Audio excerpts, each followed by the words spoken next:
আসসালামু আলাইকুম ওয়া রাহমাতুল্লাহি ওয়া বারাকাতুহু। প্রিয় শ্রোতা মণ্ডলী, দুনিয়া কি জেনে রেখো, ধর্মপথের মাঝে মাঝে অবস্থিত কতিপয় প্রন্তশালার মধ্যে দুনিয়া একটি প্রন্তশালা বা মুসাফিরখানা বিশেষ, কিংবা আল্লাহ তাআলার সান্নিধ্যে পৌঁছাবার অভিলাষী প্রতীকদের একটা পথ, কিংবা তত্ত্বজ্ঞান স্বরূপ মরু সাহারা অতিক্রম করে আকাঙ্ক্ষী যাত্রীদের পথের সম্বল খরিদ করবার জন্য তারই পার্শ্বস্থ সুসজ্জিত একটা বাজার। মানুষের মৃত্যুর পূর্ববর্তী নিকটস্থ অবস্থাটিকে দুনিয়া বা মৃত্যুর পরবর্তী অবস্থাকে আখিরাত বা পরকাল বলে। পরকালের পথে সংগ্রহের জন্যই দুনিয়ার প্রয়োজন, কেননা সৃষ্টিকর্তা আল্লাহ সুবহানাহু ওয়া তাআলা মানুষকে আদি সৃষ্টিকালে নিতান্ত অপূর্ণ অবস্থায় সৃষ্টি করেছেন, কিন্তু পূর্ণতা লাভ করতে পারি এমন যোগ্যতা এদের আছে। বিশ্বপ্রভু আল্লাহ সুবহানাহু ওয়া তাআলার রাজত্বের ছবি নিজেদের হৃদয় পটে এরা এমনভাবে অঙ্কিত করার যোগ্যতা রাখে যে পরিণামে তারা সে মহান আল্লাহ তাআলার দরবারে পৌঁছাবার উপযোগী হতে পারে এবং তার দরবারে প্রবেশের পথ পেতে পারে। সেজন্য পৌঁছে তারা তার অনন্ত সৌন্দর্য দর্শনোপযোগী প্রিয় মহাপুরুষদের স্থান লাভ করতে পারে।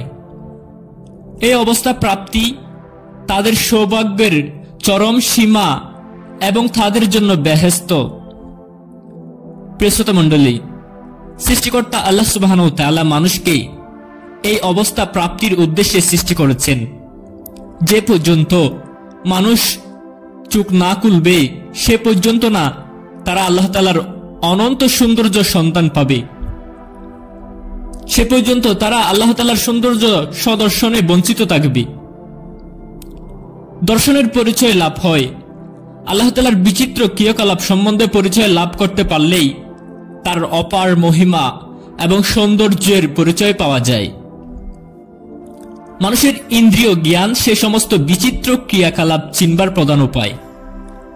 আবার পানি মৃত্তিকার সংমিশ্রণে গঠিত এই দেহ পিঞ্জর ব্যতীত ইন্দ্রিয়গুলোর অবস্থিত অসম্ভব। এই কারণেই মানুষ পানি ও মৃত্তিকাময় এই জড় জগতে এসে পড়েছে। উদ্দেশ্য একান্তিকে তারা পরলোকের পথেই সংগ্রহ করবে, আর আত্মপরিচয় ও বহির্জগতের জ্ঞান ও উভয়বিধ জ্ঞান সাহায্যে তত্ত্বজ্ঞান বা আল্লাহ তাআলার পরিচয় লাভ করতে পারবে। আত্মপরিচয় এবং আল্লাহ তাআলার পরিচয় মানুষ সাধারণত দুই উপায়ে লাভ করতে পারে। ইন্দ্রিয়গুলো যতদিন মানুষের সাথে বিদ্যমান থেকে সংবাদ সংগ্রহের কার্য করতে থাকে, এরূপ বলা যায় যে ততদিন মানুষ দুনিয়াতে আছে। অতঃপর মানব আত্মা ইন্দ্রিয়গুলোকে বিদায় দিয়ে নিজের স্বাভাবিক গুণ প্রাপ্ত হয়। তখন বলা যায় যে মানুষের পরলোক প্রাপ্তি হলো, মানুষটি মারা গেল। উপরোক্ত এই কথাগুলো ইহলোক ও পরলোকের সংক্ষিপ্ত তাৎপর্য। এক নম্বর হচ্ছে ইহলোক মানুষকে কি কি আবশ্যক। ইহলোকে মানুষের কি কি আবশ্যক? ইহলোকে মানুষ দ্বিবিধ বিষয়ের মোকাপেক্ষী। প্রথমত, আত্মার ধ্বংসাত্মক কারণসমূহ থেকে রক্ষিত থাকা এবং আত্মার পূর্ণতা ও পরিপুষ্টি সাধনের উপায় নির্ধারণ করা। দ্বিতীয়ত, শরীরকে ধ্বংসাত্মক কারণসমূহ থেকে রক্ষা করা এবং শরীরের খাদ্য সংগ্রহ করা। প্রথমত, আল্লাহ তাআলার পরিচয় লাভ এবং তার মহব্বতই আত্মার খাদ্য। কেননা যে বস্তু প্রকৃতিগত আকাঙ্ক্ষা অনুযায়ী অনেকেই তাকে আহার বলা হয়, আল্লাহ তাআলা ব্যতীত অন্য বিষয়ের প্রণয়নে নিমগ্ন হয়ে থাকা আত্মার পক্ষে ধ্বংসের কারণ হয়। শরীর ধ্বংসশীল, কিন্তু আত্মার ধ্বংস নেই। শরীরের রক্ষণাবেক্ষণ কেবল আত্মার জন্যই আবশ্যকীয় হয়ে থাকে, আত্মার জন্য শরীরের প্রয়োজন।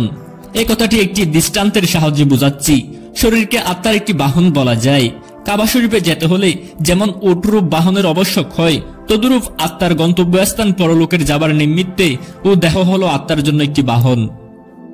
হাজির জন্য উটের আবশ্যক হয়ে থাকে, উটের জন্য হাজি নয়। কাবা শরীফে পৌঁছাতে না পারা পর্যন্ত অতিক্রমের পথ অতিক্রম সুবিধার জন্য উটের প্রতিপালন ও পরিপোষণ করা হাজির কর্তব্য হয়ে পড়ে। উটের এই পরিচর্যা প্রয়োজন পরিমাণ হওয়া উচিত, অর্থাৎ প্রয়োজনীয় পরিমাণের বেশি উটের প্রতিপালন হওয়া উচিত নয়। যদি হাজি দিবারাত কেবল কঠোর উটের আহার যোগাতে এবং সাজসজ্জায় রত থাকে, তবে সাথের কাফেলা তাকে ফেলে চলে যাবে, তখন সে সাথেহীন অবস্থায় বিনাশপ্রাপ্ত হবে। অনুরূপ মানুষ যদি ইহলোকে দিনরাত কেবল শরীরের আহার সংগ্রহ, বাসস্থান নির্মাণে, বেশভূষার আয়োজন ইত্যাদি কাজে ব্যাপৃত থাকে, তবে সে সহি পরলৌকিক সৌভাগ্য থেকে বঞ্চিত থাকবে।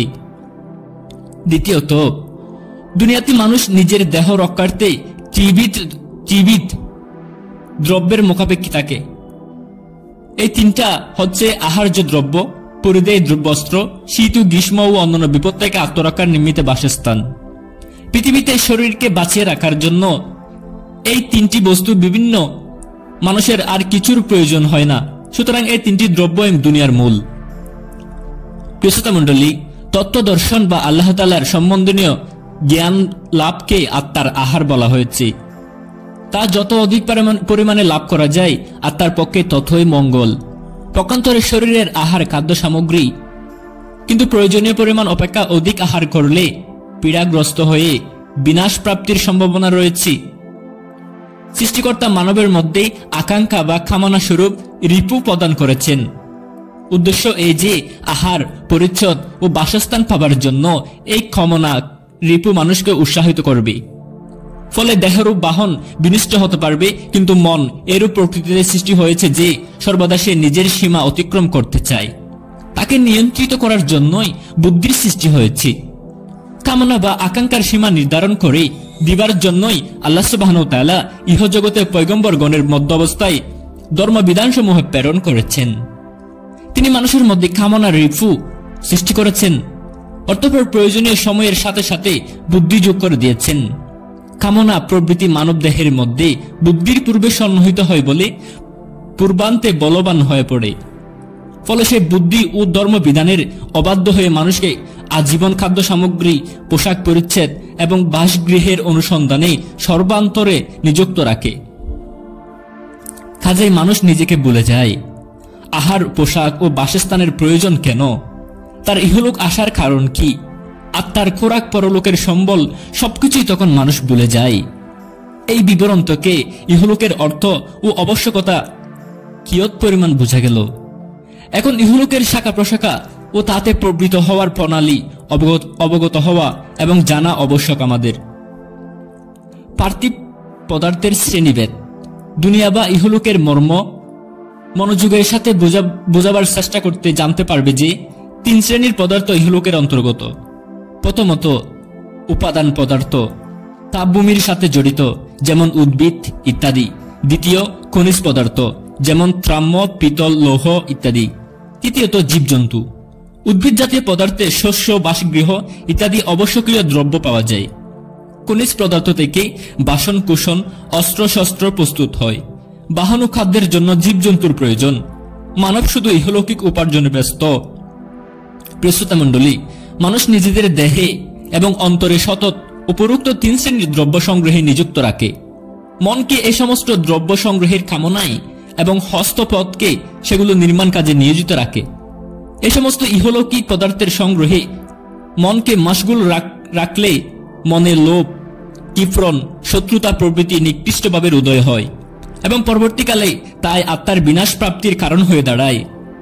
হস্ত পদাতি অঙ্গ প্রত্যঙ্গকে পার্থিব কার্যে লিপ্ত রাখলে সঙ্গে সঙ্গে মনও সেই কার্যে আবদ্ধ হয়ে পড়ে। সুতরাং মানুষ নিজেকে ভুলে কেবল জাগতিক কার্যেই প্রতি আসক্ত হয়ে পড়ে। ইহলৌকিক কার্যে ক্রমোন্নতি, আহার, পোশাক, বাসস্থান যেমন সংসারের মূল, তদুরূপ কৃষিকার্য, বয়ন, সূত্রধরের কাজ প্রত্যেক সকল ব্যবসায়ের মূল। অপরাপর সমস্ত ব্যবসা এই তিন ব্যবসায়ের শাখা প্রশাখা। কতগুলো শাখা ব্যবসা মূল ব্যবসাগুলোর উপাদান জুগিয়ে দেয়। যেমন ধনুকর সূত্রধরগণ তাঁতির প্রয়োজনীয় সুতা সংগ্রহ করে দেয়। দর্জি আবার তাঁতির পরবর্তী কর্মসমতা করে থাকে। এই সমস্ত ব্যবসায়ের জন্য লোহা, কাঠ, চামড়ার তৈরি বস্ত্র, যন্ত্রাদির প্রয়োজন হওয়ার কর্মকার। করাতি ও চর্মকারের ব্যবসায়ের উৎপত্তি হয়েছে, কেননা কোনো ব্যবসায়ী নিজ নিজ ব্যবসায়ের জন্য প্রয়োজনীয় সমস্ত কার্য একাকী সম্পূর্ণ করতে পারে না। এই কারণে ইহলোকের প্রত্যেকটি মানুষ একে অন্যের মুখাপেক্ষী হয়ে পরস্পর জড়িত হয়ে পড়ছে। দর্জি ও কর্মকার তাঁতির সাহায্য করে, আবার কর্মকার এই দুজনকে সাহায্য করে। এ রূপে একে অন্যের সাহায্য করে থাকে। এতে সমাজ বন্ধনের উদ্বুদ্ধ হয়েছে। এই কারণে পরস্পরের মধ্যে শত্রুতা জন্মেছে। একে অন্যের প্রাপ্য পরিশোধ করতে অনিচ্ছুক, আবার একজন অন্যজনের কিছু আত্মসাতের চেষ্টায় রত।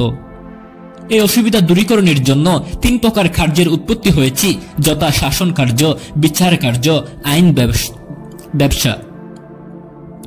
মানুষকে শাসন প্রণালী ও রাজকার্য পরিচালনার পদ্ধতি শিক্ষা দেওয়ার জন্য আইন ব্যবসা প্রয়োজন।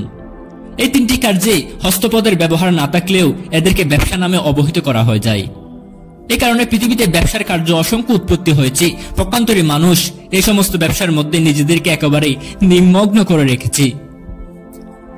নিজের স্রষ্টাকে ভুলে গিয়েছে, কেন পৃথিবীতে এসেছে সেটা ভুলে গিয়েছে। প্রিয় শ্রোতা মণ্ডলী, আমাদের সবাইকে এই দুনিয়া ত্যাগ করে মহান আল্লাহ সুবহানাহু ওয়া তাআলার সামনে দাঁড়াতে হবে। সেদিন আপনি কি জবাব দিবেন, এই জবাবটা এই দুনিয়া থেকেই নিয়ে যেতে হবে। প্রিয় শ্রোতা মণ্ডলী, আপনারা যারা আমাদের চ্যানেলটি সাবস্ক্রাইব করেন নাই, আমাদের চ্যানেলটি সাবস্ক্রাইব করে এরকম ইসলামিক ভিডিও পাওয়ার জন্য পাশে থাকা বেল আইকনটি বাজিয়ে দিবেন। আজকের মতো ভিডিও এই পর্যন্ত। পরবর্তী ইসলামিক ভিডিও নিয়ে আসবো আপনাদের জন্য।